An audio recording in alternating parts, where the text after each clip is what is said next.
They say you get used to the silence out here, but I never really did.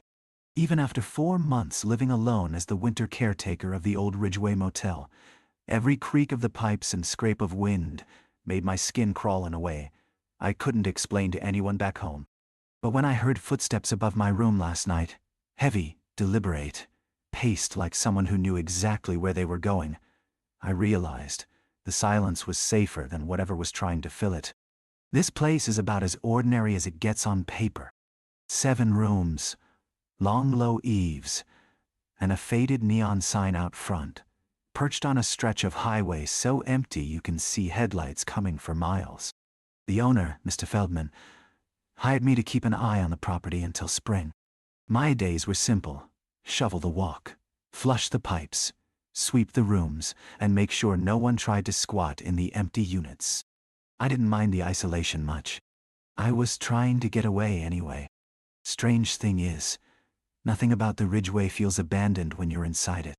The air is thick with the smell of old linen and lemon cleanser, but beneath that, there's something sharper, like sour milk or damp earth, that lingers no matter how hard I scrub. I tell myself it's just the way old places are, but sometimes I swear it smells stronger in the dark, pulsing with the thrum of the wind outside. The first week passed quietly. I made a habit of reading by the lobby heater, watching the snow settle outside the big glass doors. But around day 8, small things began to feel off. I'd wake up and find the lobby clock a few minutes ahead or behind. Window latches I was sure I'd locked would be open a hair.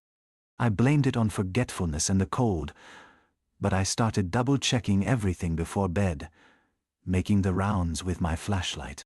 One night, while walking the corridor to room 6, I heard someone humming behind one of the doors.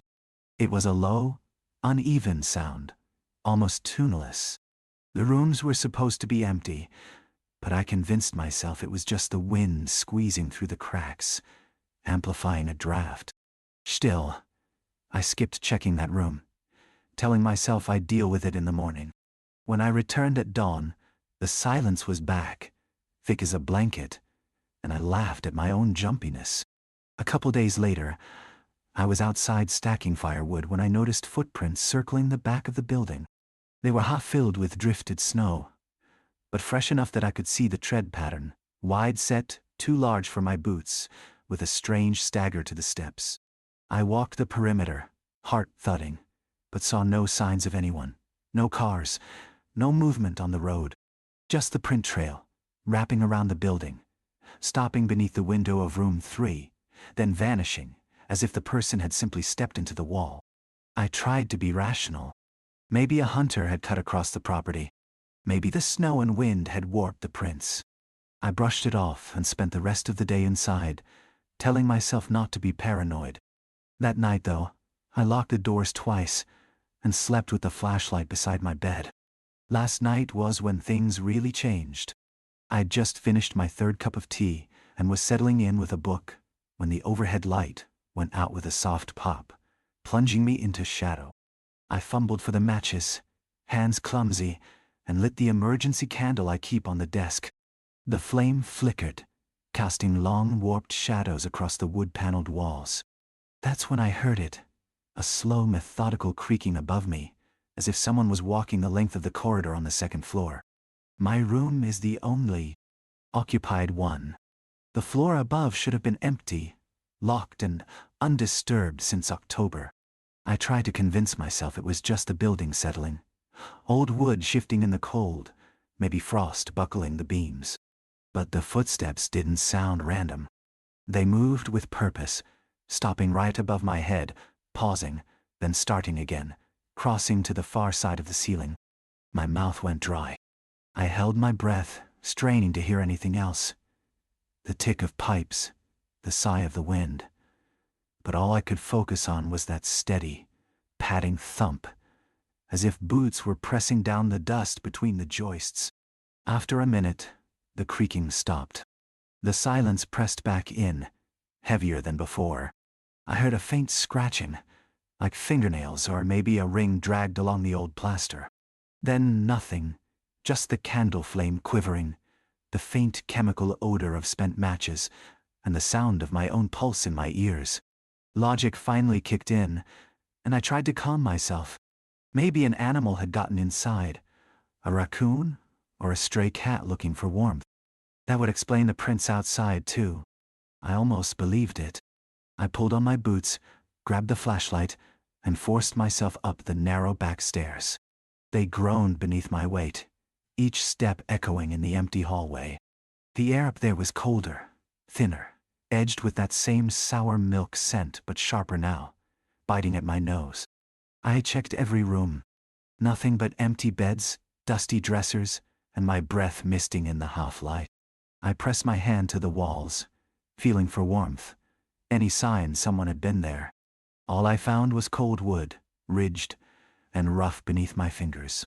Still, I couldn't shake the feeling I wasn't alone. I'd catch glimpses in the corner of my eye, a shadow that seemed to flicker just out of sight, or a coat hanging on a hook that looked, for an instant, like the silhouette of a person standing perfectly still. I lingered outside room 7, the last door on the end. I almost knocked, out of habit, then caught myself, and let out an uneasy laugh. The knob was stiff, but it turned. The room inside was undisturbed, but the bedspread was rumpled. A soft impression on the pillow like someone had been lying there. I stared at it, trying to remember if I'd made the bed that morning. I thought I had. Still, no broken window, no muddy tracks. I left, forcing myself not to look back, and locked the room behind me. I tried to sleep downstairs, but every time I closed my eyes, I saw the shape on that pillow. An indentation that didn't belong. I told myself I'd organize the keys in the office, make a list of chores for the week. Anything to keep my mind busy. That's when I noticed the key to room 3 wasn't on its hook. My stomach clenched. I remembered locking it up after checking the rooms 2 days ago, after finding those strange footprints outside. I searched the drawers, my pockets, even under the counter, but it was gone. A sharp crack from somewhere outside made me jump. I pressed my palm to the cold glass of the lobby doors and peered out. The snow was falling harder, swirling around the neon sign, painting the parking lot in shifting bands of blue and white. But beyond the light, something moved, a dark shape at the edge of the lot, hunched and slow. I froze, barely breathing. The figure paused, then slipped out of view behind the propane shed. My hand shook so hard the keys clinked together like wind chimes. I wanted to run outside, confront whoever was out there. But my legs wouldn't obey. Instead, I locked both lobby doors, checked the dead bolt twice, and pulled the curtains closed as tightly as I could. I told myself I'd call the police, but when I picked up the lobby phone, the line was dead. Just a low, pulsing buzz, like a speaker caught between stations. I stared at the receiver for a long time, listening to that hum, before hanging up. My cell phone was in my coat, but when I grabbed it, I saw there was no service. Not even a single bar. That almost made me laugh. Out here, it was always iffy, but tonight, it was as if the Ridgeway itself was swallowing every signal, every way out. I paced the lobby, counting my steps, repeating to myself that it was just a squatter or some drifter seeking shelter from the storm. I'd heard stories from Mr. Feldman about that happening in years past. But why take the room 3 key? Why lurk outside in the cold, only to vanish behind the shed? My thoughts tangled themselves into knots, and I could feel the unease in my chest settling lower, heavy and certain. I waited for what felt like hours, peeking through the curtains at the orange haze of the sign, but nothing moved. The storm only grew worse, snow hissing against the glass.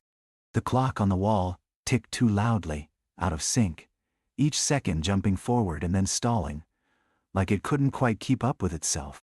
At one point, I closed my eyes and pressed my palms to my ears, wishing I could block out everything, the ticking, the wind, that infernal hum from the phone. When I finally dared to look again, the snow had stopped. The world outside was white and still, yet the footprints were back, this time leading from the far side of the lot to the side entrance, bold and unbroken. There were 2 sets now. One large, staggered, and a second, smaller, almost delicate, trailing a few paces behind. I knew, in a way that bypassed logic, that both sets were new.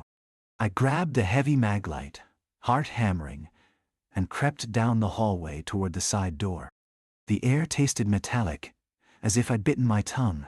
Every step felt muffled, the carpet swallowing the sound. I reached the door and pressed my ear to it. For a moment there was nothing, then a gentle, rhythmic tapping, like someone drumming their fingers just on the other side. I jerked back, breath caught in my throat. I told myself to be brave, to just open it, confront whoever was there, and get it over with. But my hand wouldn't move from my side. Instead, I whispered, "Who's there?" My voice sounded strange. Thin, not quite my own. The tapping stopped at once. A minute passed, maybe 2. I forced myself to open the door, swinging it wide into the freezing air. The world was silent.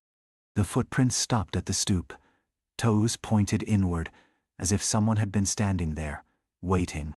I shone my flashlight out into the night, across the drifted snow, but there was nobody. Just the dark shed, the frozen cars, the endless woods. I locked the door again, twisting the bolt until my knuckles ached. I tried to retreat to my room, but I couldn't bear the thought of sleeping.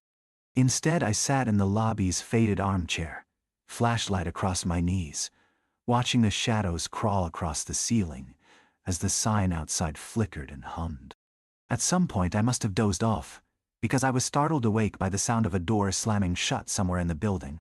I jolted upright, clutching the flashlight so tightly my fingers ached. The air felt wrong, thick and icy, like all the heat had been sucked out. I listened.